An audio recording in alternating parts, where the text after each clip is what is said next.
all to take your seats so that we can get started. Welcome and good morning to everybody. I'm going to use the loudest voice I have since the microphone isn't working. But thank you all for attending another installment of our Research Collaborative Fund Breakfast. For those of you that are new, this is a monthly seminar that really brings a lot of like-minded people together.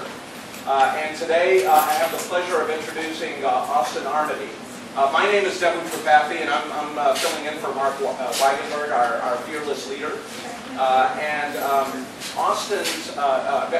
Austin's is one of our founding members as well. She's in the Department of General Medicine and has a long-standing interest in education. In fact, she's very involved in the mentorship and organization of our fledgling educational program that involves medical students, residents, and other trainees.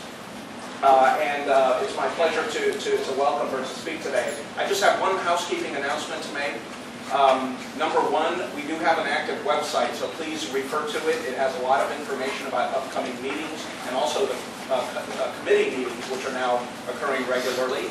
And also, we are filming this event, and it will be available for you to view as well. So I just want to remind everybody that's sitting near the camera not to make any noise or sudden movements or trip over, so that we get the highest quality possible.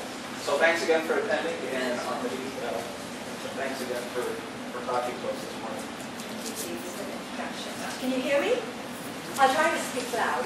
I'd like to welcome you to our Integrative Medicine session, specifically focusing on education and teaching and training at USC School of Medicine.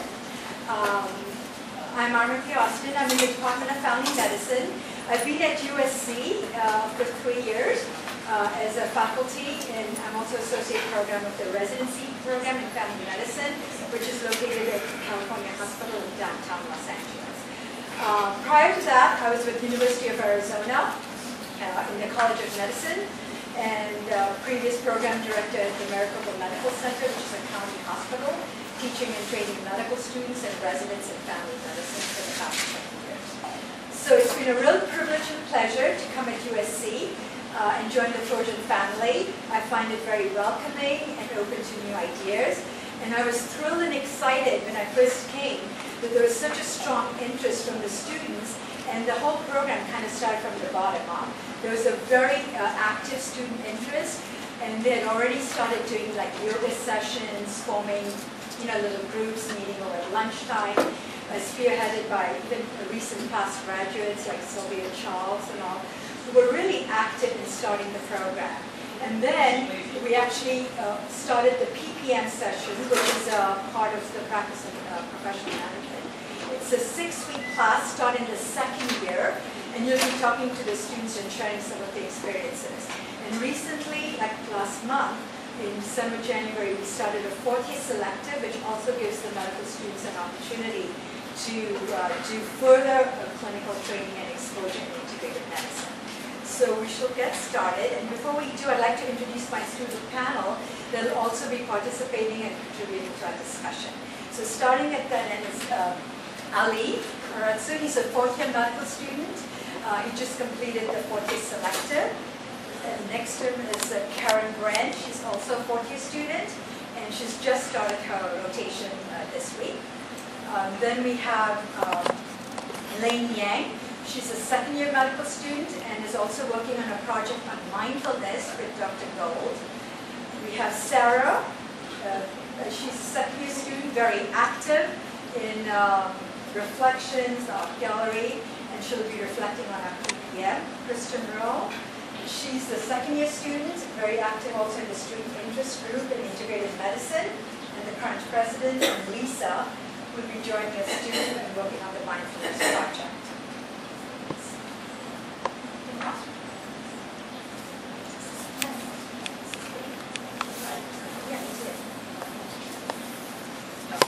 So you've been passed out a card. It's like a little 4x4 or a piece of paper. What I'd like to do is if you can put your name and like any contact information, email or your phone number, and if you have any ideas or suggestions of what the 4th-year students can do during a clinical rotation to get further experiences depending on your interest, like if you are doing any acupuncture, if you're running any clinics that you would like the students to visit or partake in it. And if you complete that and put it in the box, and Hugh will come collecting it, we'll also have a drawing, the CD for Music for True Reflection. So, and also we'd like to have you on our mailing list. So please take it and give any ideas or suggestions how you think we can make our medical education further enhanced at the KSOM. So these are the students we've introduced. Leah unfortunately couldn't be here today, but she's also just completed the 4th-year selective. Really love, enjoy, and incorporate it in their lives. Dr. Mark Wiggensberg is not here, teaches us guided imagery, and there's some other faculty contributing towards their training. So what we do is introduction. We want the students to be as open as possible and learn about the various healing modalities. So the first lecture I give is an introduction about what is integrative medicine. And we also show a little video or movie that was actually made by a medical student at Keck, Sylvia Charles, as part of her research project, comparing the East-West philosophy. It's a very interesting video and a movie.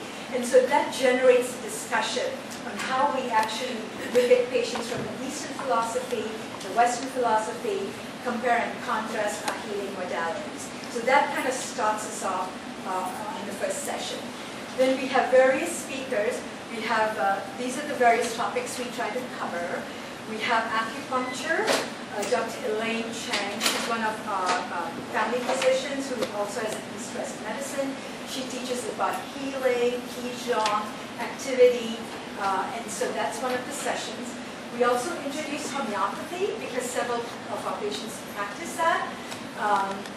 And there's a school of homeopathy, so one of the faculty from there comes to explain what it is and share her experiences. Dr. Wiggensberg does the guided imagery. We have mind-body stress reduction, and Lisa's been teaching us as the faculty from Insight LA. Yoga, this is a pretty popular session, and Sylvia Charles actually taught it for the first 2 years, and now that she's moved on to UC San Francisco pursuing a career in integrative psychiatry. We had another yoga instructor, and that's a very well-received session. We try to give the students tools and skills so they can incorporate the wellness and all the things that they learn into their own personal lifestyles as well. Oh, I forgot. So we have Ayurveda too, which is a session teaching us about the whole modality, how they see patients, what the philosophy behind Ayurveda, nutrition, and things. And then, like I said, Professor Adams leads our herbal healing and hike, and that is truly one of the highlights because we are outdoors and really enjoying the Southern California weather. And I think it's also important to hear from the patients as to what they see and compare, see alternative physicians or physicians who incorporate other modalities with Western. So we've always had a patient come and represent and share their stories with the students. And that also is very eye-opening and a very enlightening experience for the students to see how they feel about being treated by the two different practices, East and West. So this is our yoga session. It's done outdoors, and we have an instructor, and it kind of teaches you about being more in the moment, focusing and incorporating body-mind movements. This is our hike with Professor Adams. We're outdoors at Eaton Canyon. And the feedback from the selective has been just phenomenal. It's one of the most popular selectives. It's done on a lottery system because we can only take 25 to 30 students, and the class has like about 160 students. So, but they have choices amongst other PPM sessions as well. So we offer ethics, spirituality, informatics. So there are lots of other choices, but there's particular interest in integrative medicine as well. And then a lot of our students are doing the research projects related to those topics, and you'll be hearing on a couple of them this morning. So in terms of the quality, on a scale of 5, the students value it very highly. It's rated very highly, 4.8. They truly enjoy the quality of faculty because we get a variety of them teaching all the various modalities. And the workload was a little bit low, so then this year we kind of done more reflections and added another movie called Escape Fire, which was an extra edit session. And they really reflected on it, and we had a very, very interesting discussion pertaining to it. Because we also want to address the healthcare issues that are confronting our current medical system and how we intend to deliver healthcare. So that brings up some of the other things. So this is how the students rated it. And some of the most important points in the selective you kind of hear from the students. So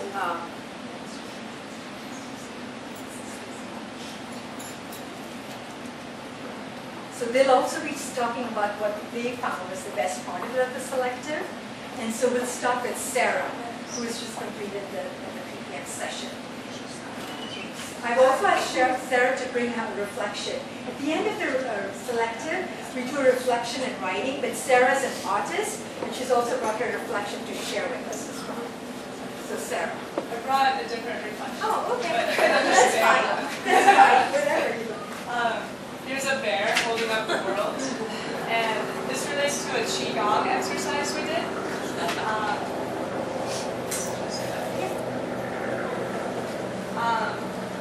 Yeah, so the way I structured my part of the presentation was actually just to answer the questions that you guys just posed.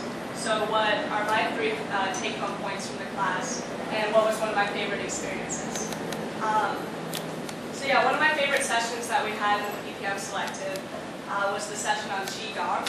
And Qigong translates to life energy cultivation.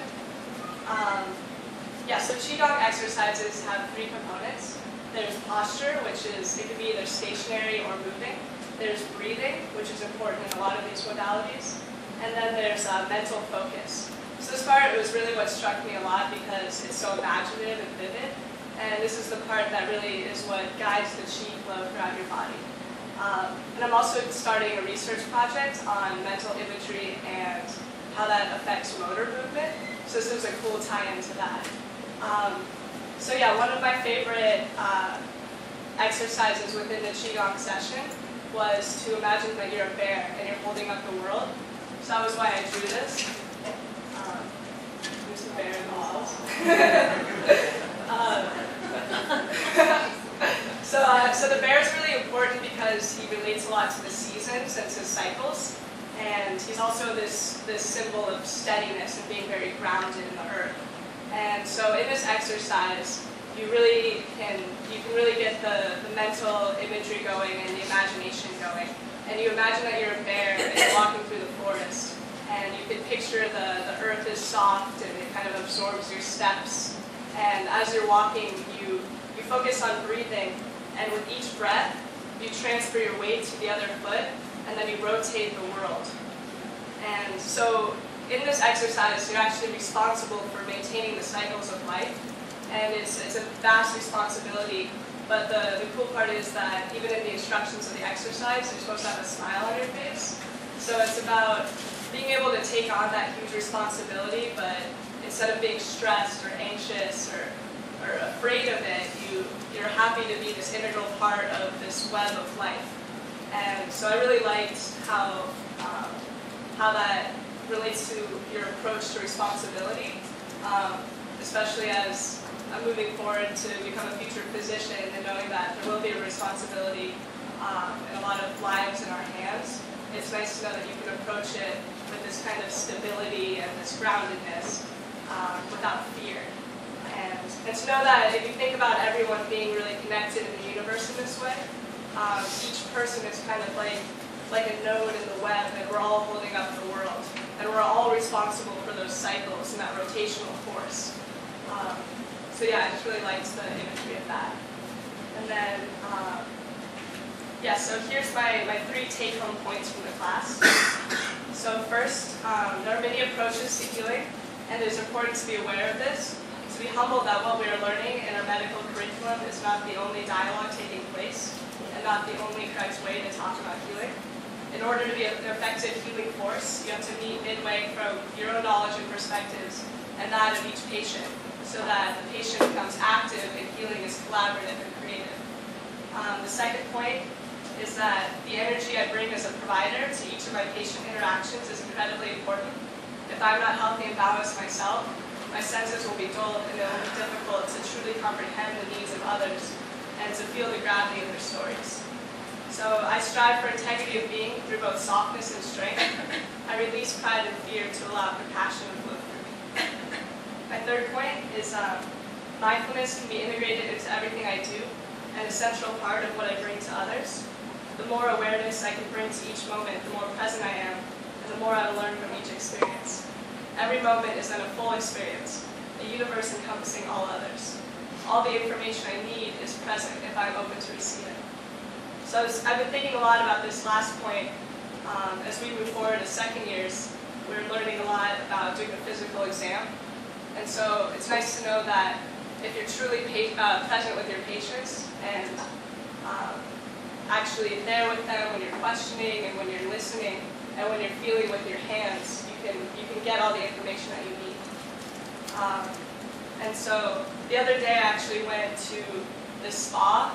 It was called a foot massage spa, but it actually did like a full body, and it was amazing. This was one of my first hands-on experiences with the mode of alternative medicine outside of this class and outside of yoga. I do a lot of yoga too. But the spa was really cool because they used shiatsu finger pressure, and it follows the meridians. So it was cool. In our acupuncture class, we actually did look at this chart of the meridians. So it was cool to imagine that as she was progressing along the body to feel those points. And yeah, it was really fascinating because she had such a rhythmic flow to her movements, and her intent was very specific. So that is one thing that I think that I can bring with me no matter what mode of healing I'm practicing, to know that you should always touch and move with intent and clarity, and that transfers through to the patient. And yeah, that's it.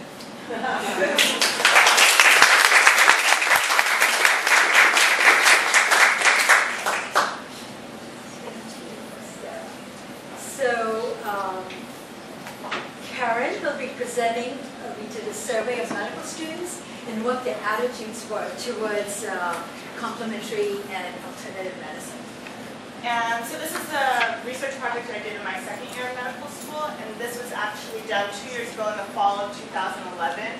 So it was before we ever had any sort of formal education. This was right before our first inaugural second year class. So like I said, it was second year medical students, and we surveyed the entire class, and 27 of them were enrolled in the CAM selective, and then all the other ones were enrolled in any of the other selectives. And the survey was 9 questions that were from a previously validated CAM Health Belief questionnaire. It was supposed to be 10 questions, but unfortunately we lost one of them when we were creating the survey online. But the 9 questions, they were scaled on a 7-point Likert scale, so 1 was disagree and then 7 was agree. And so the midpoint is 36. So any score above a value of 36 means that they had a positive attitude towards CAM. And then we added 5 of our own questions, and these were related to personal use of CAM, frequency of use, plan to use CAM in their future medical careers, opinions of CAM education, and what resources that they've used in the past. And so analyzing the first 9 questions, what we found, we confirmed our hypothesis, and that was essentially that the students would have a positive attitude towards CAM. So if you look at the pre-test scores, so this is before the students took the selective, both the CAM group and the other selective group scored above that midpoint value of 36, meaning that they both had positive attitudes towards CAM. And then if you look at the post, so after the students completed the selective, the students that were in the CAM selective had an increase in their positive attitudes, where the students that were in other selectives had a significant decrease in positive attitudes. Personally though, what I think is the most interesting is looking at the 5 other questions that we added on to them.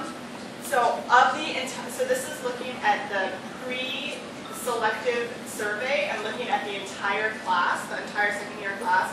So about 89% of the medical students report having personally used 1 or more forms of CAM therapy. So obviously yoga, massage, natural products, those ones are the most popular, but it's also interesting to see things like homeopathic treatment, where almost 20% of the class reported using it in the past. And then looking at the other secondary questions that we had, 92% of the students agree that CAM education should be a component of our medical school curriculum. And 82% of the students also said that they plan to refer their patients in the future to CAM therapies.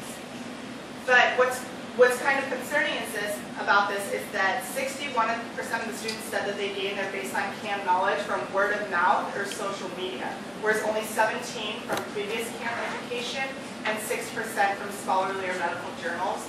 So I think what this survey just showed is that the students have a really strong interest in CAM education and they want to learn more about it, and that they're even planning on referring their patients to it in the future, but none of them really had like a baseline evidence-based knowledge and education from it, so it was really important.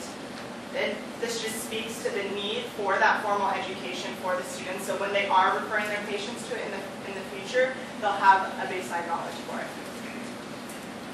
And that was it.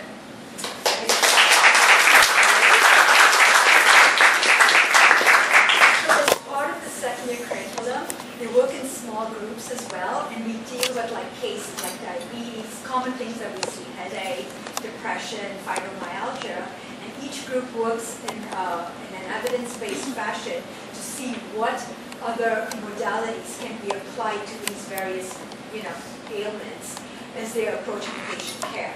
So we give them like databases which are like validated. So they do have that component of applying and seeking out what are good resources, how do you refer patients, and things like that. So they do go through that exercise. So during the 4th year selective, which we just started, we want to take it to the next level. And we want to focus more on their own prevention and wellness, both as their students and for their patients. So the curriculum is 4 weeks long. It's quite online. We have a pre and post test. And there's a big wellness assessment that they each do. This is to reflect on their own wellness, physical, mental, emotional, social, financial, environmental. So they do their assessment, and then we work on 2 or 3 components that they would like to incorporate into their own lifestyle as they proceed through the elective, and also like how they would incorporate some of these into patient care. So we go much into nutrition because nutrition is one of the things that's not highly emphasized in the curriculum. So this goes way into the details about different macro, micronutrients, the supplements, because it's very, very common with our patients to use the various supplements, learn about probiotics, learn about all the various things. Physical activity is a big component. Mind-body, there's a whole video, and some of this curriculum is also from the University of Arizona, where I was former faculty, and we've shared the Common Integrative Medicine curriculum, which is made by the Center for the Integrative Medicine, spearheaded by Dr. Andrew Watt.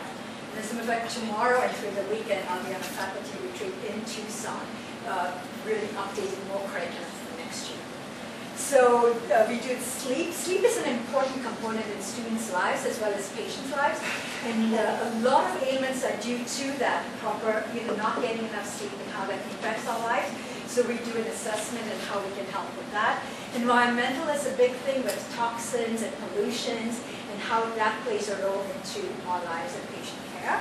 Spirituality is a very important component because a lot of our multicultural patients use that, prayer, meditation, and then motivational interviewing. How do you actually get your patients to get a buy-in? How do you actually get patients to make a change? We as physicians do a lot of education, but we really need to be more like life coaches and cheerleaders to kind of meet them where they're at, see what spectrum of change they're on to help incorporate some of these modalities into their lifestyle and into So this 4th year selective has just started with the curriculum, and this gives them an opportunity to also visit clinical and local communities where these practices are occurring. So that's why if you have something that you'd like the students to share or something, if you could put that in, that would be very, very helpful, and then that could be part of our exposure as well. So Ali will share with us, he and Leah just completed this selective as a 4th year student. So we just finished our, we loved it. You know, it was just like Dr. Austin was saying, it was kind of, our time was broken down into two different ways. One was the organized online curriculum that was through the University of Arizona Integrative Medicine Center. And that was, you know, online modules just to kind of provide, fill in the blanks where we didn't know, and kind of give us a lot of evidence-based medicine in that curriculum. So it's really, you know, something that, okay, we know certain things are good, or we know certain yoga techniques are good, or meditation, nutrition, but here's the evidence that we could go and actually look at it. So, while, I mean, a lot of the stuff, I mean, I'm already a believer in it, right? But it was good to have the evidence behind it so that when I try to tell fellow medical students or patients or whatnot to do this, then there's evidence behind it. It's really right there, really accessible. For me, the more valuable part was being able to do all the experiential stuff. And, you know, again, like a lot of the stuff, I mean, with yoga and meditation, I've been like experiencing throughout medical school. But what was interesting is I did this rotation right after my like back-to-back like peds ICU month and surgery month, you know, and it was something where my own personal wellness was lacking. And it was just like the whole sleep, nutrition, exercise, meditation, yoga, all of that stuff was just kind of like fell to the wayside. And what was interesting to me is that, especially as a fourth-year medical student about to go into residency, knowing the time demands of residency and what that is, and also like the career I want to have, there's always going to be stress, right? There's always going to be time constraints. So for me, it was mostly focusing on taking the stuff I'm really passionate about, taking yoga, taking meditation, taking wellness, and incorporating it into my life and learning and like making kind of a game plan of how I'm going to incorporate it into my life when I'm in residency, when I'm working those whatever hours we're supposed to be working. And that was, yeah, that was the most valuable part for me, and I had a great time. Thank you.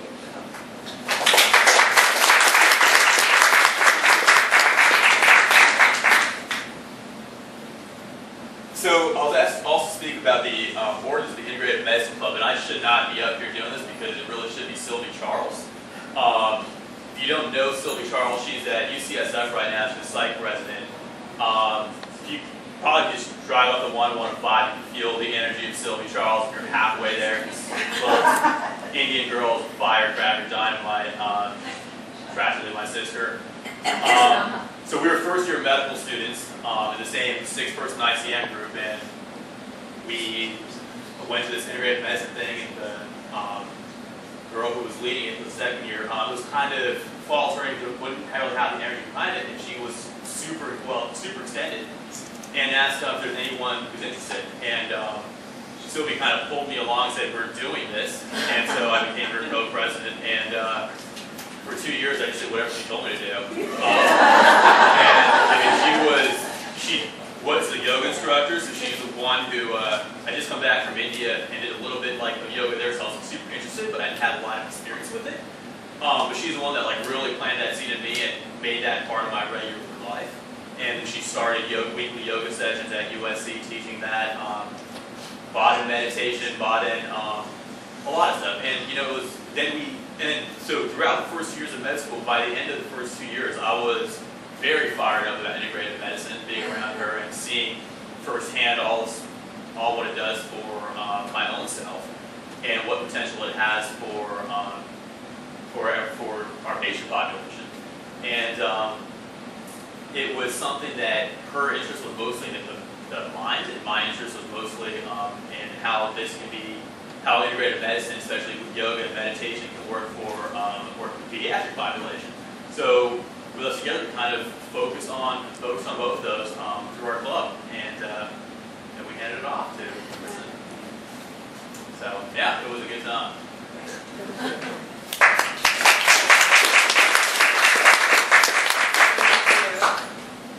Okay, so I'm going to speak briefly about the third component of the quote-unquote curriculum at the Tech School of Medicine, and that's really student programming. Because as it stands now, we're making great strides in the official education department, but there are still many students who don't have the opportunity to enroll in the classes that we've already discussed. I know that over the past few years, the interest for the second-year PPM has been over double what the capacity was, and we just don't have the faculty or the resources to be able to accommodate 2 different classes. So we as the students try to fill in the gaps a little bit. by having events and having programming on campus to expose more students to aspects of integrative medicine. So what we did this year is we took the Integrative Medicine Club, which was already off and running and wonderful, and we tried to make it more in line with this emerging Institute of Integrative Health. And so what we did is we changed the name, sorry, to the Integrative Health Interest Group, because we really feel that it's not just integrative medicine, it's all about health. And we wanted to make it more than just the medical students. So we wanted to be able to extend it to all the different health professions on the health sciences campus, and eventually we would love to have some graduate student involvement from the main campus as well. So we do have representatives from the various schools here. So we wanted to, like I said, we wanted to make it more all-encompassing. Us second-year students, so Sarah and Elaine, are the co-leaders of this group with me. And we really focused on working with Dr. Austin for that second-year TPM selective. One thing that's wonderful, since the students were very responsible for starting the impetus for the curriculum in the first place, they've kind of let us stay on and work hand in hand to be co-facilitators of the class each year, which is a great experience for us. We get to kind of work behind the scenes and do a lot of that. And we also get to help with discussions and components of the class with our fellow students, which I think is a great experience. So we're very busy with that during the fall semester. We also have an ongoing and emerging involvement with the Institute. So we have student liaison. Officially, I'm on the steering committee, though class schedules are very difficult, so I haven't made it very often. But it's nice that we have that opportunity to be able to correspond with all of you faculty and be able to offer our insight as students, to be able to say what we would appreciate and what we want to learn more about. And then attending the monthly breakfast seminars, of course, we extend the invitation every month, and we usually have a handful of students who show up. And then also working with mentors at the Institute for research and also for shadowing when we have the opportunity, though we would like to expand that in the future years. Okay, so this is something we added this year. In previous years, they've had kind of a weekly yoga class that's been on a Monday and kind of waxes and wanes according to the specialty. So I know the years that Sylvia was around, she was a yoga teacher, so she was able to have that very actively. Last year, kind of disappeared for a while. It came back in the spring. And this year, we've been lucky enough to have Jennifer Saki who's here. Who's also, she's the first year, and she's also a certified yoga instructor, so she's been leading weekly yoga classes on campus as well. And so that's been a wonderful resource to have her, and she's great. And then we also have what we call Wellness Wednesday that we've added, because we wanted to be able to expose the students to more than just yoga. There are so many different modalities, and we thought it would be nice to have a midweek lunch, half an hour break to just focus on wellness and have students who are interested in the same thing be able to have a chance to meet each other. So this is really headed up by Tanya Guzman, who's another first year, who helps with programming and lining up sometimes external practitioners to come in and help lead a session. And sometimes it's just one of the students. I know Jen fills in and does gentle yoga sometimes. We have some students, myself included, who've done mindfulness meditation sessions. Sarah's done a few art therapies. We've had massage circles. There's slacklining. Oh, yeah. So we try to mix it up a little bit and get students interested. One challenge that we've had is just as the year progresses, people get more and more stressed out. And the point of Wellness Wednesday is to help with that, but people don't come because they'd rather be inside studying. So that's a challenge we have, and if you have any ideas as to how to get people to actually show up, we're working on that. And then also, the Student Health Center has recently started a mindfulness program, so they're definitely on board with that. And I can't speak to that very much because I haven't attended it myself, but I know that they're always on Mondays at lunch. There are 2 successive Mondays that we have to commit to, and they lead mindfulness sessions, and I've heard some really great feedback about it. So I think that will be expanding in the future, and that's open to the entire campus. Okay. Sarah, did you want to show your while we're there? So one of the Wellness Wednesdays, I led an art therapy session, and the idea was for each student to kind of have in mind a feeling that they were trying to just put onto the paper in some way, and then we switched papers. And so the next person got someone else's art and had to try to receive that feeling and just run with it and add on to that. So we got some really cool things out of that.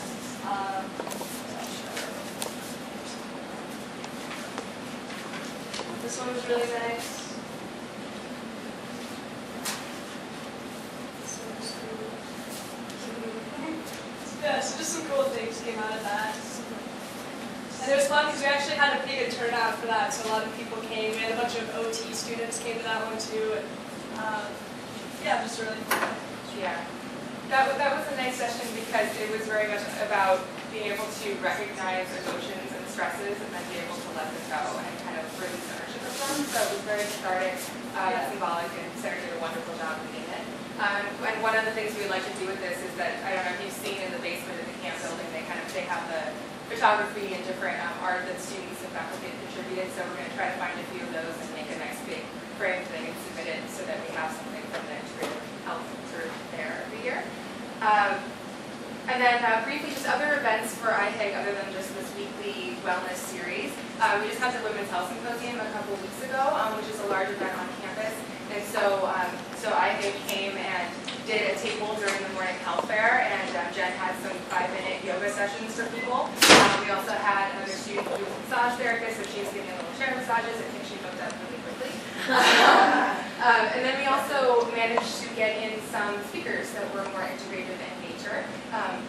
Dr. Baffy spoke for us at the symposium, and we also had Susan Greenwich, who's come from the young class, to speak about her work using acupuncture to assist with fertility.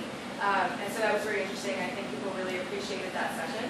And then we also had speakers from the various disciplines of TPT. We really tried to expand it out as much as possible, so we made some inroads there. We usually have a research lunch talk in the spring, so we're hoping to have that in March. If anyone would enjoy being the speaker, please let me know, because we'll be starting to plan that soon. And then we will be participating in the IH Research Symposium coming up in April. And then one new development this year is that the Office of Student Affairs is very much on board with the student wellness thing. Dean Elliott has been very active in trying to expand the main campus BWell USC program to us, which is BWell Keck. And so, as the Integrative Health Interest Group, we're going to be very intimately involved in making this happen. So we're having this campus-wide kickoff event in April, which will have practitioners and sports. It'll be a big thing in the quad, and we'll have a lot of representation. And we will really kind of be the student sponsors, if you will, and bringing a lot of those people in for that event. So that'll be a large one. And again, that'll be open to the whole campus, and that'll be in April. And then last year there was a pet therapy day during the comprehensive exam week. People loved it, very popular. So we'll try to help plan that and make that happen again. Yeah. Okay. So I know it's kind of going on. So goals and opportunities. We want to expand our interdisciplinary involvement. So I really appreciate suggestions as to how to get students who are not medical students to be more involved. We have representatives. It's very difficult for us to all find times to meet together, so we kind of do things via email. And I would like to have it be more representative. We do have the OT students that come to Wellness Wednesdays a lot, but other than that, it's pretty much the medical students. So we really want to make it representative more than just game.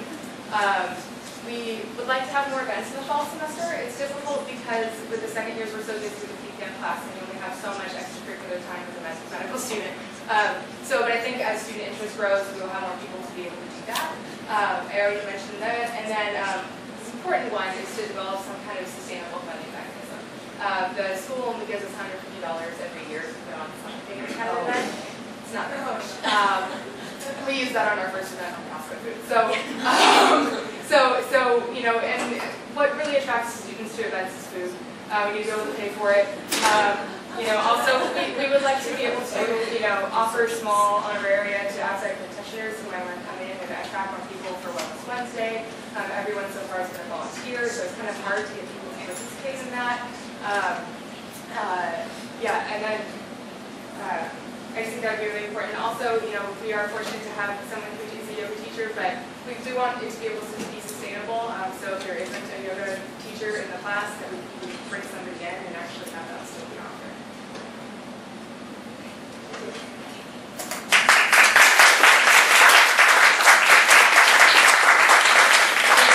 Lisa will present their study on mindfulness. Hi everyone, I'm Elaine. I'm Lisa. And we have had the pleasure of working on this project on mindfulness meditation using a mobile application.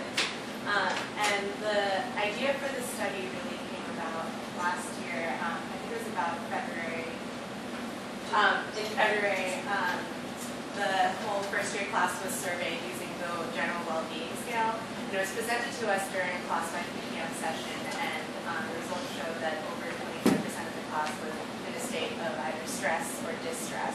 And through conversations with our classmates, we found that to be kind of troubling, and we didn't feel that 3/4 of the way through our first year of medical school, medical students should already be feeling sort of burnt out.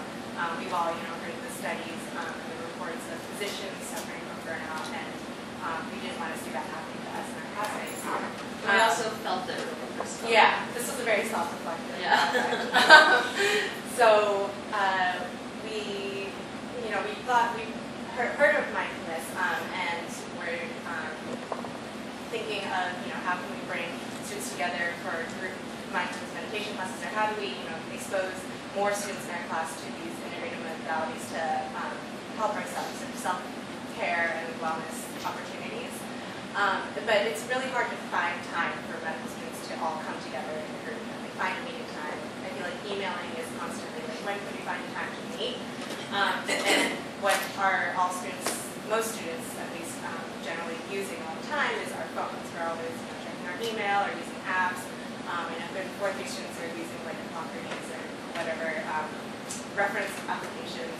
And then Dr. Gold introduced us to an app called Headspace, which is basically sessions that start out at 10 minutes and then they expand on to 20 minutes, and then they progress through these daily meditations that are guided, audio guided, and we found that would be potentially beneficial for students who may not be able to get together at the same time that can use their phones for meditation. So I think we should mention we also we had this presentation from the class where we found out that such a high percentage of the population was stressed out, and then we went to an integrative health breakfast and saw Dr. Gold present a whole bunch of evidence. I don't know if you guys were there last year about mindfulness study he had done with nurses, and Elena and I were both there, and it was just like this light bulb went off, and we were like, we should do that for our class. So that's kind of where this whole thing started for us, and how important this monthly series has been in our lives. So yeah. So yes, I should explain Dr. Gold's nurses study where they had a practitioner come in and lead 5 minutes of guided meditation before each nurse, 12-hour shift that the nurses had, and they showed sustained levels of lower stress and better well-being after, I believe it was like 30 days. I don't remember exactly the time frame. So we developed our own study using Headspace, and we decided to measure student stress using the general well-being scale, the perceived stress scale, and the 5-facet mindfulness questionnaire. It's just a little bit of, this is what Headspace looks like on the phone, and it's very easy for students to follow along.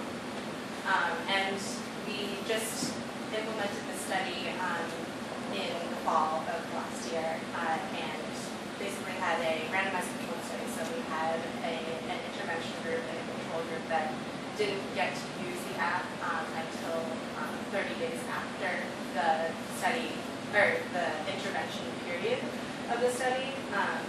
And we found through some preliminary results that 74% of the intervention group actually used the Headspace app. So another part of this study was also to test the feasibility. Will this work? Will students use an app for mindfulness meditation? And we found that perceived stress did decrease for the intervention group, but not the control group over the 60-day period. So we used, or we administered this 3 surveys at baseline, then 30 days, which is after the 30-day intervention, and then also 30 days after that to see if there were existing benefits. And none of people continue to use the app on their own after the intervention period is over. So these are preliminary results, and over half of the intervention group continued to use Headspace after the first 30 days, which we found to be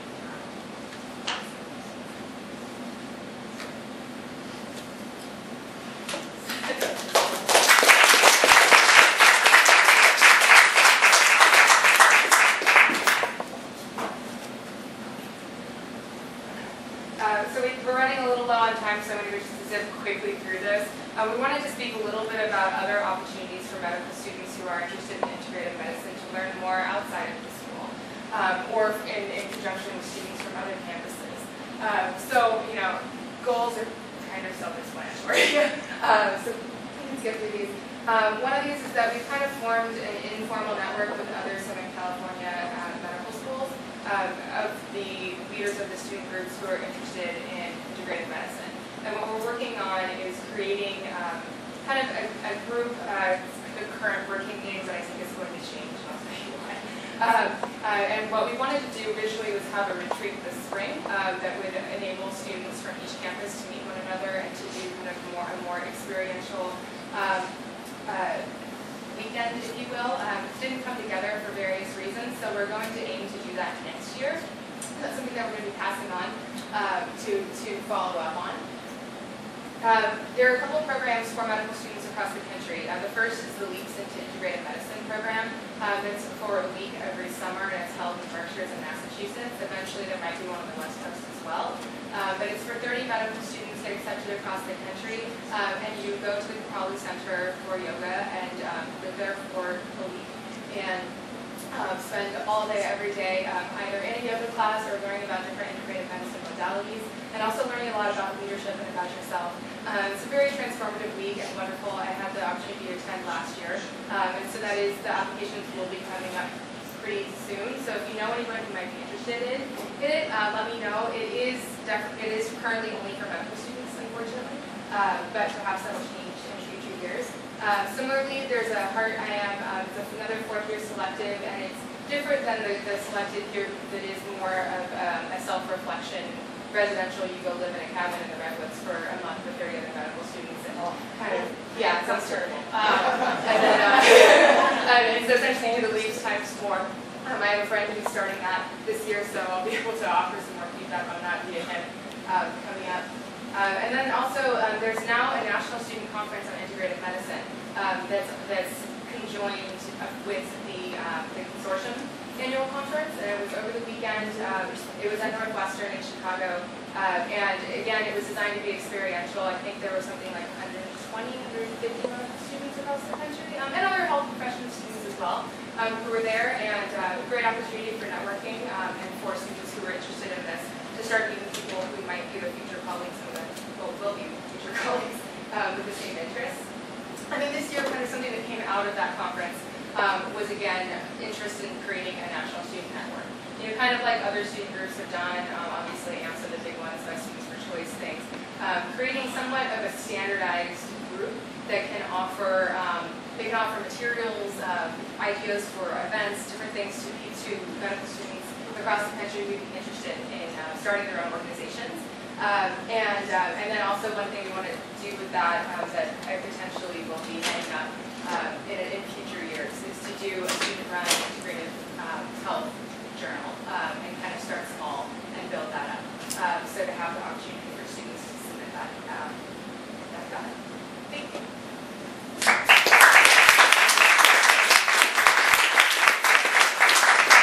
As we come to a wrap up, we would love to have your input on how to move forward. That some of the challenges that we have is the time in curriculum. As you know, the med school curriculum is only 4 years, and it's very jam-packed with all the requirements for LCCME and things.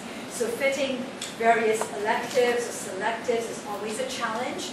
Faculty development, a lot of physicians are interested, but need the time and expertise to develop teaching and talent in this particular aspect of integrated medicine as we become healers and practice.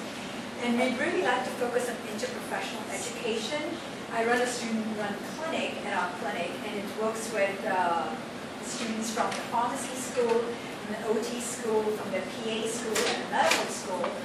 We love nursing because this isn't a nursing school yet. But we'd love it to be, social worker and a very integrative team. We actually did a presentation to HRSA, and the director there was very, very interested in this particular group on their website as the future of healthcare, working in teams with interprofessional. So we'd love to collaborate with the schools in various capacities, School of Pharmacy and OT, PT, and work with your students and then perhaps develop a curriculum. I know each of the school has various curriculums. Professor Adams teaches some integrative curriculum in the School of Pharmacy, as does Dr. Nair in the School of Sociology and Social Work.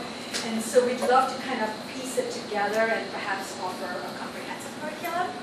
And then resources. Of course, financial is always a challenge. Fundraising, developing an institute, or where do we get funding to experiential stuff. We are looking at, and as you see, we've got great potential for student leadership.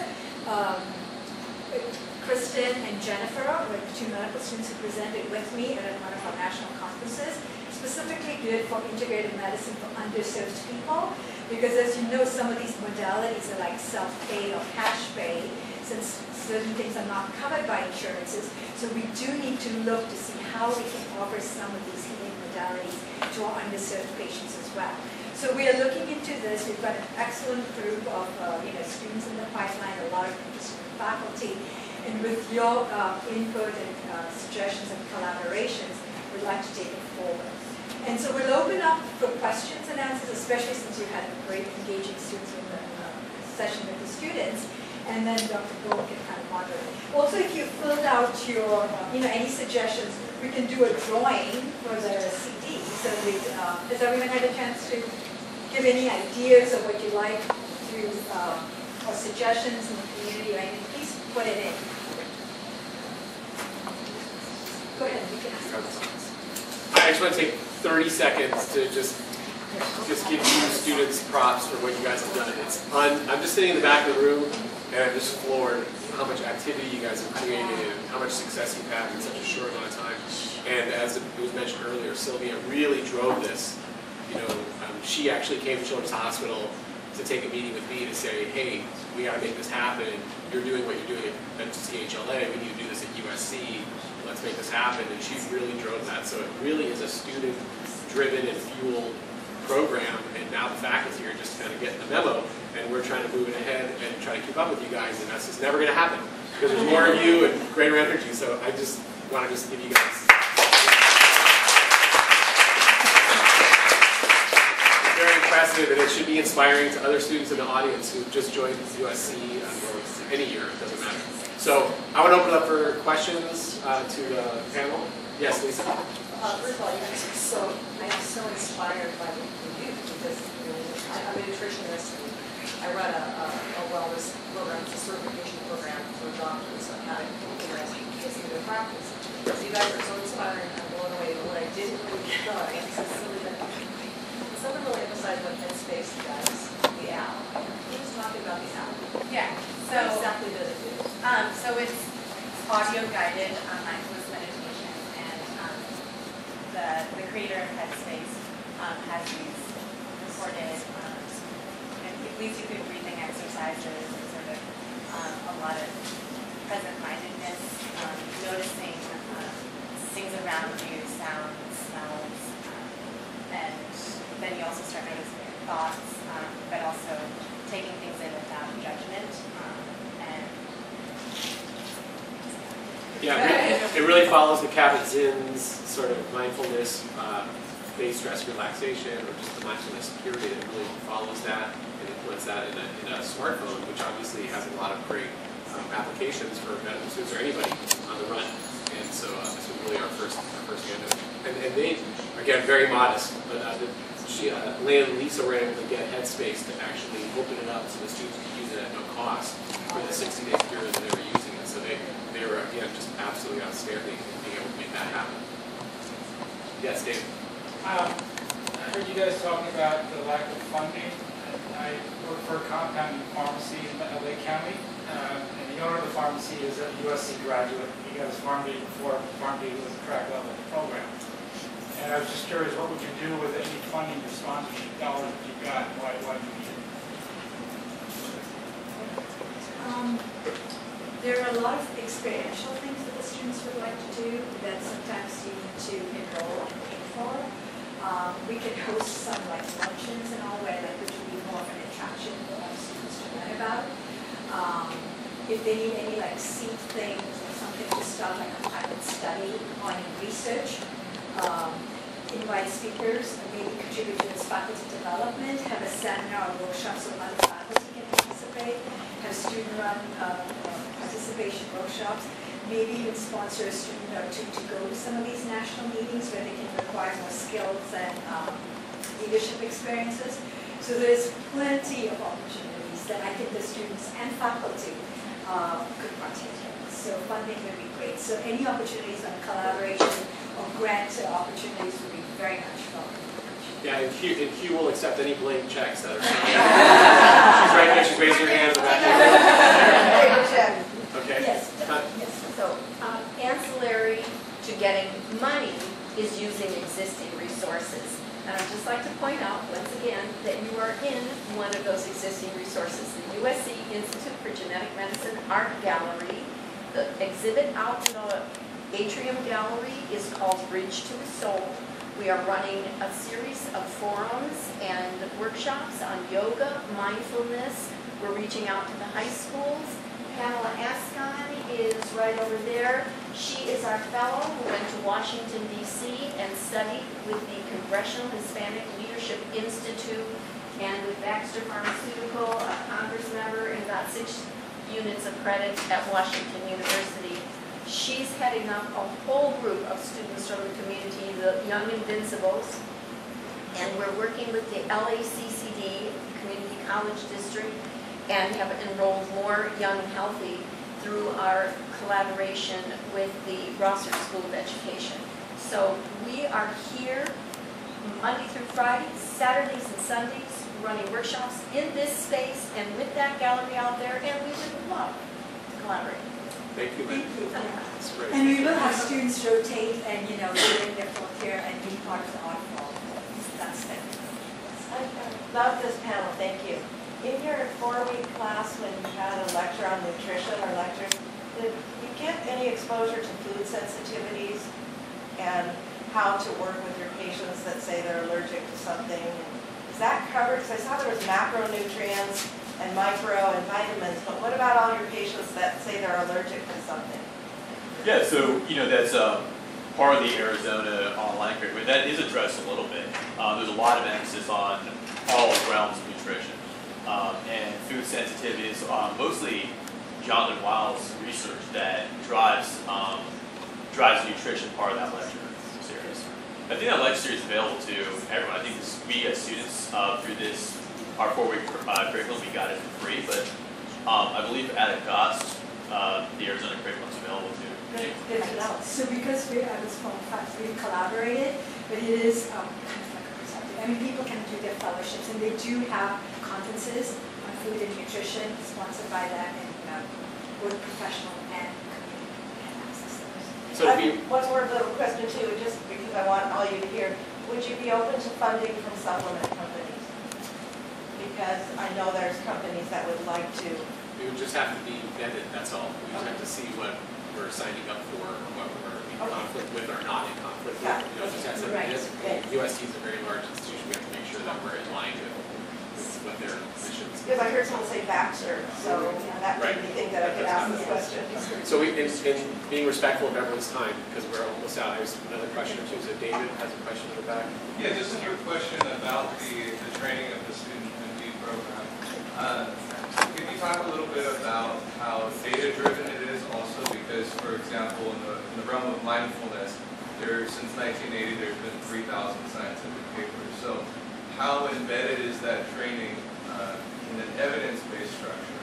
So our future doctors can not only recommend these formulas, but also be able to discuss with their patients the rich brain science behind this practice, the rich physiology and the psychology behind it. Is there something in the training, or can we move that forward? I think there's definitely room to move it forward. The trouble that I've been seeing for the last, I've been about 5 years now, is that, there's so much material that we're responsible for, and if you're trying to push anything forward into the actual curriculum, it has to go through the curriculum office, and that space, that time for medical students is really hard to get. The first year is all the basic curriculums, I'm sure you know, and then the third, fourth year is all different rotations. So I think there's definitely room to advance it. You know, we at this point we're starting to have those seeds planted, but in terms of knowing any of the 3,000 studies or really learning how to decipher them, I think there's a lot of room for improvement. And also we are trying to look into the curriculum to integrate during the pre-doc as well. So like when maybe you're learning neurosciences, maybe it introduces some aspect of musculoskeletal. So we are trying to kind of see where, if during the pre-doc also we can at least introduce some of these. And like in the first year ICM class, give an introduction. The third year would be difficult, and the fourth year would be like an elective or whatever. So we're looking at a full spectrum, but like you said, it has to go through curriculum and things. So we're planning. Another question, maybe more questions? In the interest of integrating, like I was just in a 3-day supplement seminar at Scripps, okay, and I would say the model that I saw there, skilled integrative medicine. For instance, berberine, which is a golden seal, and how many patients take golden seal, alters CYP enzymes. If somebody's on cyclosporine or warfarin or digitalis, their levels will go up, they'll become toxic. And if you're a physician, you should be taking a history. You know, if somebody's getting high levels that are unexplained. I was never taught until 2 days ago to check that. And I think one thing we're going to present is wellness and basic nutrition. But I think the second half of it is somebody's got breast cancer, somebody's got dementia, it's a child in my office that's got colic. We need to start addressing what we would do should something be wrong. Because if you want to attract medical students, pharmacy students, researchers in the medical center, you're going to have to start kind of coming up higher, if you know what I mean. Because that's what they're looking for, is what do I do when something happens. Thank you. I think Hugh has some announcements, but again, I want to thank the panel. Army, I want to thank you. Yeah, we will have Sarah pick. Okay. Sure that I got your name out there and it's spelled clearly, please, your email, and I will add you to our next mailing list. And please also take the date for, as Kristen mentioned, the April 17th for the research symposium for our institute. Thank you so much for coming.